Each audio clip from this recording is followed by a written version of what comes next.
नरेंद्र मोदी का फोकस तो भारत के फ्यूचर पर है, लेकिन यहां पर कुछ लोगों की राजनीति का फोकस सिर्फ उस वोट बैंक पर है जिसका तुष्टीकरण करके वोट बटोरे जाएं।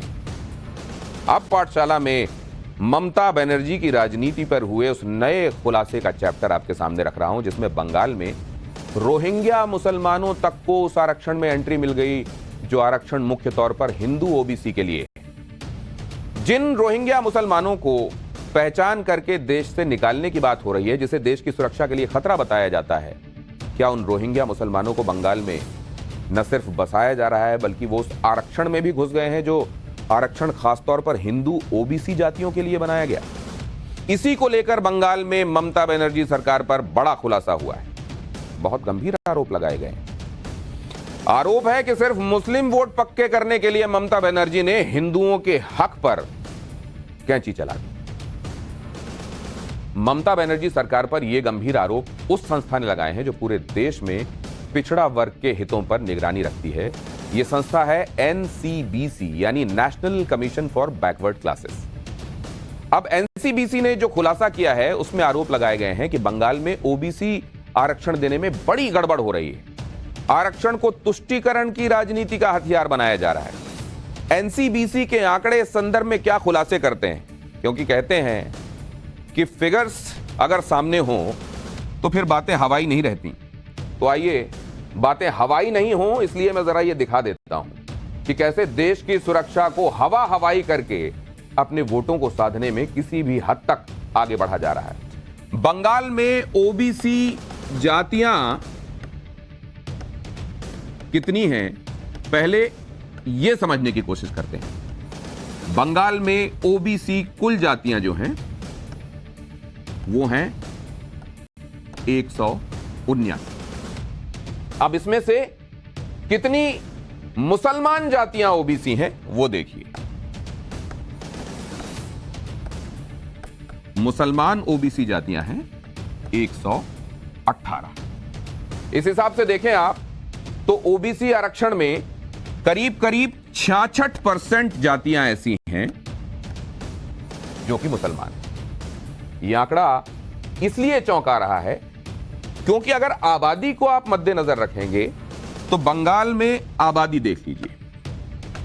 बंगाल में आबादी के हिसाब से हिंदू पॉपुलेशन कितनी है और मुसलमान पॉपुलेशन कितनी?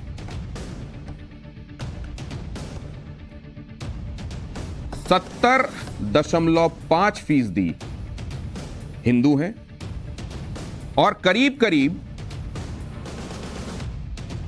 70% आबादी, 27% आबादी मुसलमानों की है। बाकी जातियां दूसरी हैं।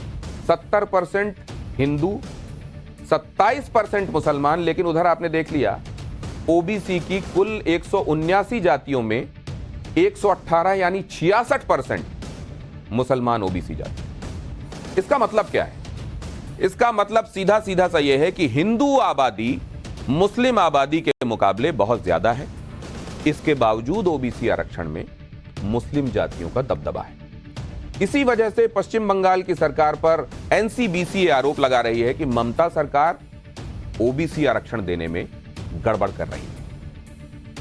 इससे सवाल यह भी उठता है कि क्या बंगाल में ओबीसी जातियों का हक ऐसी मुसलमान जातियों को दिया जा रहा है जो उसकी हकदार नहीं है? एनसीबीसी के अध्यक्ष ने यह भी बताया कि उन्हें ऐसी शिकायतें मिली हैं कि ओबीसी आरक्षण का जो फायदा मुस्लिम जातियों को दिया जा रहा है इसमें बांग्लादेशी मुस्लिम और रोहिंग्या भी शामिल है। एनसीबीसी ने यह भी बताया कि बांग्लादेश से आए मुस्लिम घुसपैठियों और म्यांमार से आए रोहिंग्या को आरक्षण का फायदा दिया जा रहा है। एनसीबीसी ने बंगाल पर जो रिपोर्ट तैयार की है वो बेहद चौंकाने वाली है। एनसीबीसी के मुताबिक पश्चिम बंगाल में ओबीसी आरक्षण को 179 जातियों को 2 कैटेगरीज में बांट कर दिया गया है, ए और बी कैटेगरी। तो जो पहली कैटेगरी ए है इसमें अति पिछड़ी जातियों को रखा गया है और इसमें कुल 81 जातियां हैं जिनमें से 73 मुस्लिम है। 81 में से 73 मुस्लिम, 8 हिंदू ओबीसी। दूसरी बी कैटेगरी है जिसमें अन्य पिछड़ी जातियां हैं। बी कैटेगरी में 98 जातियों को रखा गया है जिसमें 53 हिंदू और 45 मुस्लिम जातियां हैं। तो एनसीबीसी का आरोप है कि इन दोनों कैटेगरीज में भी खेल किया जा रहा है। ए कैटेगरी में जिसमें आरक्षण के तहत ज्यादा फायदा मिलता है उसमें 90% मुस्लिम है। बी कैटेगरी जिसमें ए कैटेगरी से कम फायदा मिलता है उसमें करीब 50% से ज्यादा हिंदू। एनसीबीसी ने बंगाल में ओबीसी आरक्षण के जो आंकड़े बताए हैं उससे पहली नजर में यही लग रहा है कि बंगाल में आरक्षण देने में गड़बड़ियां हो रही हैं। यह भी पता चलता है कि आरक्षण का फायदा लेने के लिए धर्मांतरण का खेल भी चल रहा है। एनसीबीसी ने यह बात भी ममता सरकार के सामने उठाई कि यह कैसे संभव है कि हिंदू आबादी ज्यादा है लेकिन आरक्षण में मुस्लिम जातियों का दबदबा है। इस पर ममता सरकार से जवाब मांगे जाने पर जो कहा गया वो बड़ा दिलचस्प है, सुनिए। ओबीसी आरक्षण में जो मुस्लिम जातियां उन्होंने शामिल की हैं वो पहले हिंदू थे लेकिन बाद में उन्होंने धर्म परिवर्तन कर लिया। ये दलील है ममता सरकार की। एनसीबीसी ने ममता सरकार से वो दस्तावेज दिखाने को कहा जिससे यह साबित हो सके कि आरक्षण का लाभ लेने वाले पहले हिंदू थे और बाद में मुस्लिम बन गए। तो पश्चिम बंगाल सरकार ने कहा कि हम दस्तावेजों के साथ इस बात को प्रूव नहीं कर सकते। वही जो बात मैं कह रहा था, हवाई बात है। वो दस्तावेजों से ये प्रूव कर ही नहीं सकते कि वो जिनको कह रहे हैं कि धर्मांतरण हुआ वो पहले हिंदू थे और अब मुस्लिम, लेकिन कह रहे हैं कि मुसलमान इसलिए इतने ज्यादा हैं क्योंकि इसमें धर्मांतरण वाले लोग शामिल हैं जो बाद में धर्म बदलकर मुसलमान हो गए। इससे पता चलता है कि आरक्षण देने में गड़बड़ी हुई और जमकर हुई। ओबीसी आरक्षण का फायदा कई राज्यों में हिंदू जातियों में भी मिलता है और मुस्लिम जातियों में भी मिलता है, लेकिन ओबीसी में कौन कौन सी जातियां होंगी इसकी सूची राज्य सरकार बनाती है। पश्चिम बंगाल में सीआरआई यानी कल्चरल रिसर्च इंस्टीट्यूट जो राज्य सरकार के अधीन आता है, यह रिसर्च इंस्टीट्यूट यह तय करता है कि किस जाति को ओबीसी में डाला जाए और इसी इंस्टीट्यूट की सिफारिश पर आरक्षण लेने वाली ओबीसी जातियों की लिस्ट बनती है। एनसीबीसी का आरोप है कि सीआरआई जिस तरीके से ओबीसी जातियों का डेटा जुटाती है, जिस तरीके से ओबीसी जातियों की लिस्ट बना रही है उसमें बहुत गड़बड़ियां हैं, इसलिए उनके डेटा को माना नहीं जा सकता। बंगाल में ओबीसी आरक्षण को अपने फायदे के लिए मुफ्त की रेवड़ी की तरह कैसे बांटा जा रहा है इसका खुलासा तब हुआ जब एनसीबीसी यानी राष्ट्रीय पिछड़ा वर्ग आयोग को कई इससे जुड़ी हुई शिकायतें मिलना शुरू हुई। शिकायतें मिलने के बाद आयोग की टीम जांच के लिए इस साल फरवरी में पश्चिम बंगाल के दौरे पर गई। राज्य सरकार के साथ मीटिंग में इस मुद्दे को उन्होंने उठाया और पश्चिम बंगाल सरकार ने इस पर डिटेल जानकारी देने की बात कही है। एनसीबीसी अध्यक्ष का कहना है कि आयोग ने ममता सरकार से वो दस्तावेज भी मांगे हैं जिसके आधार पर उन जातियों को भी ओबीसी का आरक्षण दिया गया जो इसके हकदार नहीं है, लेकिन राज्य सरकार की तरफ से अभी तक इस पर कोई जवाब नहीं आया। बंगाल में तुष्टीकरण और ध्रुवीकरण से कैसे ममता बनर्जी को सीधा सीधा फायदा होता है, यह भी आपको जान लेना चाहिए। बंगाल में 2016 के चुनाव में ममता बनर्जी को 51% मुस्लिमों के वोट मिले थे। 2019 के लोकसभा चुनाव में ममता बनर्जी को 70% मुस्लिमों के वोट मिले और 2021 के विधानसभा चुनाव में ममता बनर्जी को 75% मुस्लिमों के वोट मिले। ये सर्वे एजेंसी सीएसडीएस लोकनीति का आंकड़ा हम आपको बता रहे हैं। यानी जो वोट पहले कभी कांग्रेस और ममता बनर्जी के बीच बढ़ते थे वो अब एक तरह से ममता बनर्जी के पक्ष में एक तरफा जा रहे हैं। इसे आप दूसरी तरह से भी समझ सकते हैं कि बंगाल में मुस्लिम बहुल सीटों के हिसाब से ममता बनर्जी को असल में फायदा कितना हुआ है। बंगाल में जो मुस्लिम बहुल सीटें हैं उनकी कुल संख्या जो है वो करीब करीब 141 है।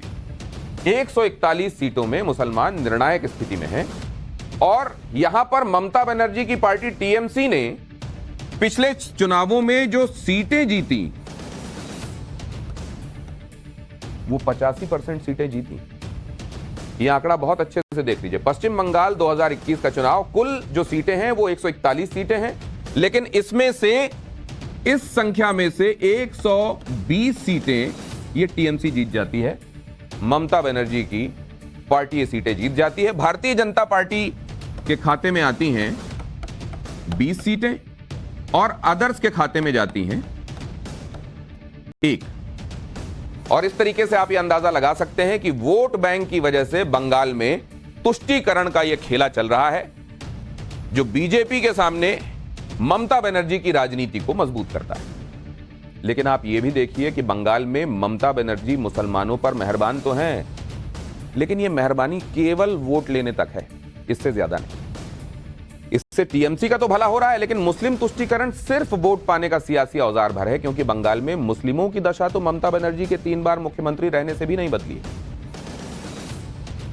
क्यों कह रहा हूं मैं ये आंकड़े देखिए। लेबर फोर्स के सर्वे के मुताबिक बंगाल में सिर्फ 13% मुस्लिम रेगुलर सैलरीड जॉब्स में हैं, जबकि पूरे भारत का आंकड़ा 22% का है। बंगाल में करीब 34% मुस्लिम दिहाड़ी मजदूर हैं, जबकि पूरे भारत में मुस्लिमों का यह आंकड़ा 26%। बंगाल में अपना रोजगार करने वाला मुस्लिम औसतन 6,197 रुपए प्रति महीने कमाता है, जबकि दूसरे राज्यों के मुस्लिम औसतन 10,192 रुपए प्रति महीना, 4,000 से भी ज्यादा का अंतर। बंगाल में रेगुलर नौकरी पेशा मुस्लिम औसतन 9,460 रुपए प्रति महीने कमाता है, तो देश में कहीं और मुस्लिम नौकरी पेशा 12,906 रुपए प्रति महीने कमाता है। इससे आप ये अंतर स्पष्ट कर सकते हैं कि बंगाल में ममता बनर्जी मुसलमानों के वोट लेती तो हैं सामदाम दंड भेद से, लेकिन बदले में क्या देती हैं? बंगाल में मुस्लिमों की हालत देश के बाकी हिस्सों में मुस्लिमों की हालत से कहीं ज्यादा खराब है। इसका सीधा मतलब यह है कि बंगाल में ओबीसी से छल हो रहा है। ओबीसी का हक जिन मुस्लिमों को दिया जा रहा है उनसे भी छल हो रहा है। इसे मुस्लिम पॉलिटिक्स करने वाली ममता बनर्जी का वन वे ट्रैफिक कह सकते हैं, जिसमें मुसलमानों के वोट में तो ममता बनर्जी का कोटा फिक्स है, लेकिन मुसलमानों का इससे कोई फायदा नहीं हो रहा।